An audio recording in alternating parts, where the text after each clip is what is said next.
要是丢了打不开锁怎么办？小哥的这种开锁方式简单易学，可分分钟打开这种普通的门锁。大家可以看到，这把门锁是小哥在五金市场花5块钱买回来的。把锁扣安上以后，用钥匙就可以轻松的把锁打开。这种门锁可以说家喻户晓，也是最常见的门锁之一。小哥为了展示不用钥匙也能把锁打开的技能，索性把钥匙扔进了垃圾桶，然后把锁扣扣上。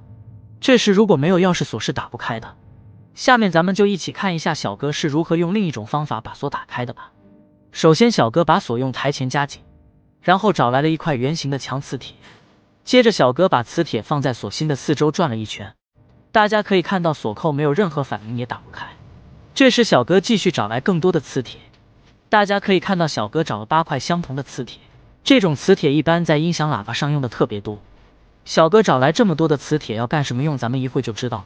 磁铁准备好以后，小哥把它们摞到一起，然后用磁铁的一端对着锁芯的位置轻轻一碰，锁就被打开了。这种开锁的方式太奇特了，我也是第一次见，不知道大家有没有明白原理的？有的话可以在视频下方留言，咱们一起探讨。接着小哥把锁继续放在台前上夹紧，不过这次安放的方式和刚才不一样，现在锁的位置是垂直于桌面，用台前夹紧。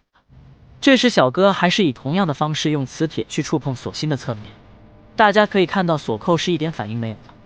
然后小哥把磁铁以同样的方式去触碰锁的另一面，令人惊奇的一幕出现了，锁再次被打开了。